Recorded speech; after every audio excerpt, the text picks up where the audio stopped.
Kita akan baca ya, ini ayat emas ya. Ya. Matius pasal yang ke-6 ayat 33. Silakan Bil, baca Bil. Kayaknya Matius pasal yang ke-6. orang udah tahu ya sebenarnya, tapi kita baca aja.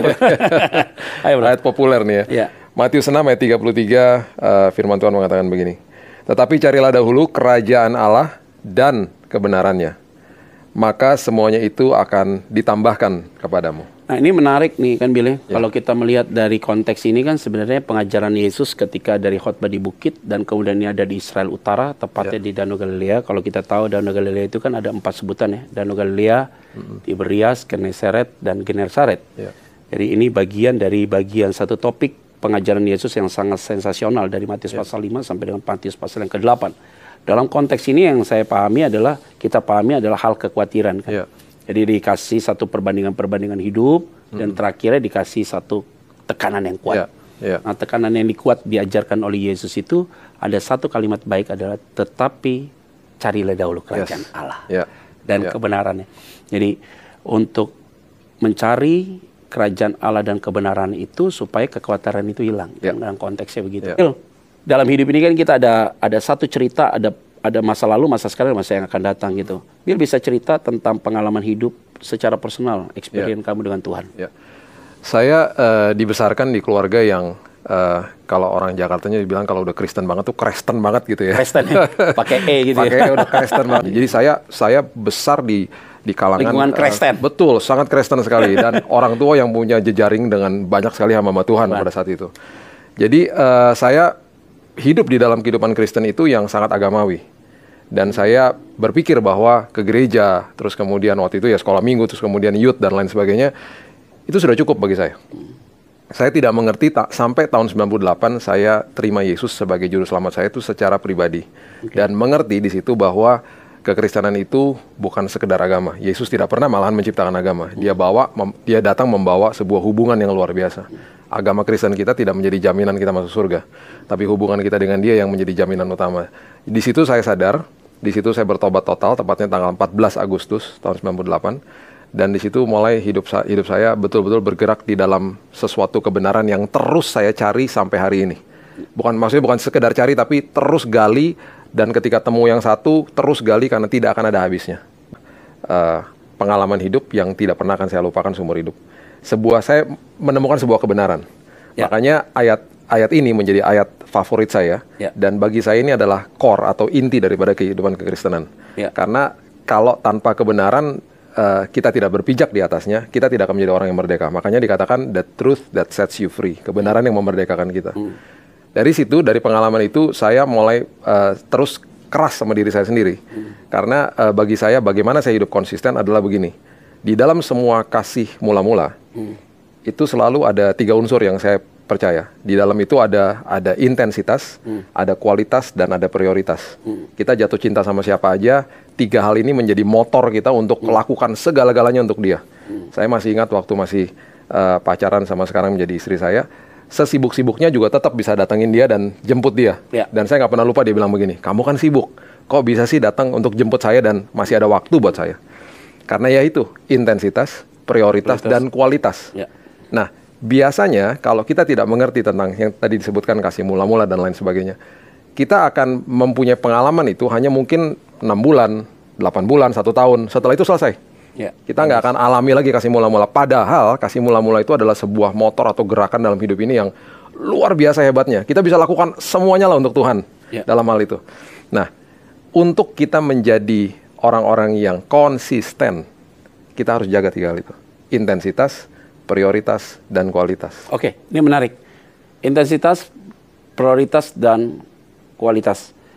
Kalau ditarik benang merahnya adalah bicara tentang sebenarnya sih ada satu konsistensi di dalamnya. Nah, Bill, dalam posisi itu kan kita menyadari ya bahwa dalam hubungan ini kan setiap hal dalam komunikasi kita dengan Tuhan, perlahan-lahan semua hidup kita ditata dengan baik oleh Tuhan. Kan begitu ya, setiap orang mengalami pengalaman manis dengan Tuhan begitu. Sehingga mana yang dikikis itu sakit banget bos biasanya. Dikikis sampai dengan kita tidak dikatakan sempurna sih, tetapi better lah, lebih baik, dan tapi kita menuju kepada hidup yang terus berkenan di hadapan Tuhan, acceptable. Jadi kalau kalimatnya Tuhan menerima kita karena ada sebuah hal yang progresif dalam hidup kita semakin hari lebih baik. Nah, Will, dalam perjalanan itu sampai dengan tahun 2017 sampai dengan hari ini kan sudah pasti lewat sebuah proses, terus kemudian kita melayani dalam skala prioritas lah. Skala prioritas yang kita layani itu kan kita tidak lihat segmentasinya siapa, dan kemudian yang paling penting ada orang yang kita layani gitu. Nah, Bill, liku-liku dalam pelayanan bagaimana, Bill? Liku-liku dalam pelayanan itu selama ini saya terus ingatkan diri saya, jangan itu menjadi sebuah rutinitas. Ya. Karena gampang sekali terjebak kita-kita ini yang mungkin schedule-nya udah penuh gitu ya, dipanggil kemana-kemana, menjadi hal yang rutinitas. Ya. Dan mimbar itu bagi saya bisa menjadi sebuah tempat yang sangat kudus, bisa juga menjadi tempat yang membuat kita jatuh dalam dosa. Ya. Jadi ketika saya mengajar dan kemudian memberitakan firman, saya terus tekankan kepada diri saya bahwa saya ini alat, saya ini hanya sekedar median saja, dan saya punya tanggung jawab untuk memberitakan kebenaran, bukan sekedar kebaikan tapi kebenaran kepada yang mendengar. Karena saya punya tanggung jawab kepada Tuhan. Makanya kenapa saya katakan mimbar itu bisa menjadi kudus, bisa juga menjadi batu sandungan bagi saya sendiri malahan.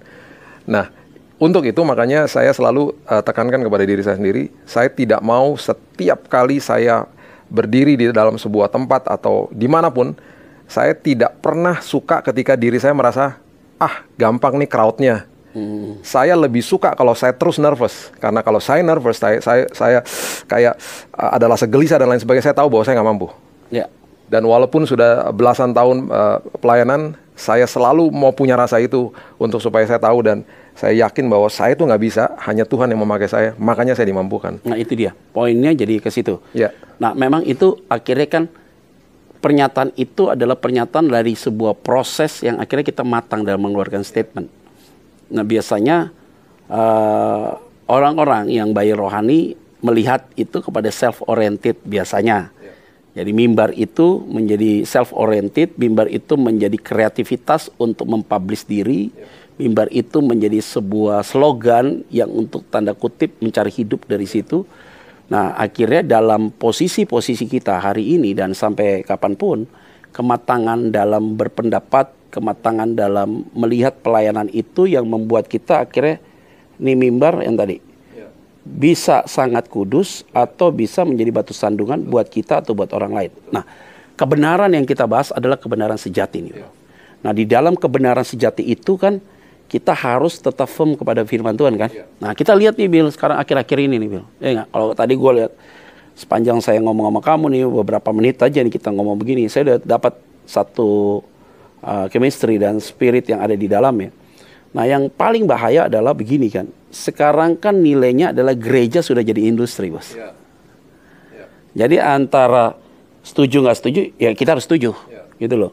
Karena gereja ini jadi industri. Jadi bagaimana mereka memberikan sebuah pelayanan yang memuaskan jemaat, tetapi di dalamnya unsur entertain begitu kuat sekali. Dalam unsur entertain kuat sekali sehingga mengkaburkan kebenaran itu sendiri. Sehingga banyak sekali para hamba-hamba Tuhan yang diundang.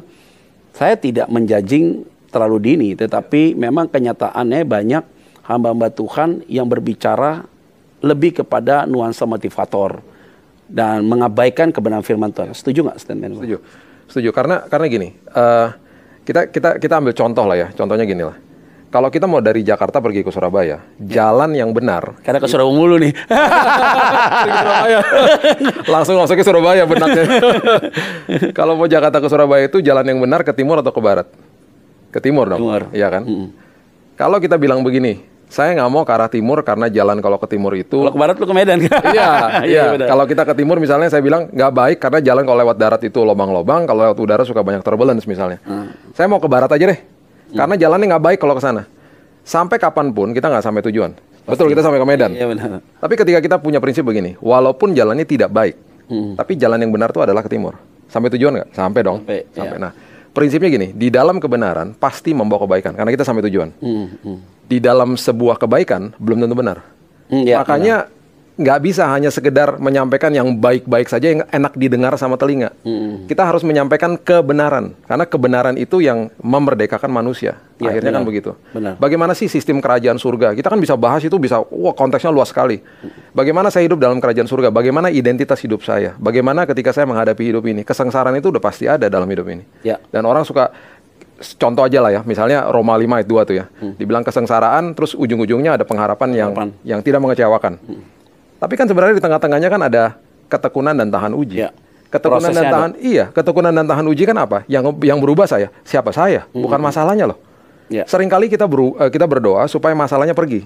Ya. Tapi seringkali kita lupa bahwa Tuhan di dalam saya menghadapi masalah, rubahkan bukan masalahnya, rubahin saya dong Tuhan gitu. Ya. Benar. Ketika saya berubah, ketika saya tekun dan tahan uji, apapun yang terjadi, ya udah tuh kehendak Tuhan aja. Makanya dikatakan pengharapan yang tidak mengecewakan. Tapi seringkali disalahartikan begini. Pengharapan tidak mengecewakan berarti pasalnya pasti pergi, pasti kamu sembuh. Kita kan punya paradigma yang sangat kotak-kotak yang sangat kecil di dalam otak kita ini. Kita beranggapan bahwa kalau misalnya contoh orang sembuh itu berarti harus pulang dari rumah sakit. Ya. Bagaimana kalau definisi Tuhan orang sembuh bahwa dia akan dipanggil pulang, digantikan dengan tubuh yang baru? Ya. Kita kan sempit pikiran kita. Kita mengatakan bahwa berkat itu adalah harta. Jadi kita pikir orang yang berkelimpahan dengan harta, dia diberkati.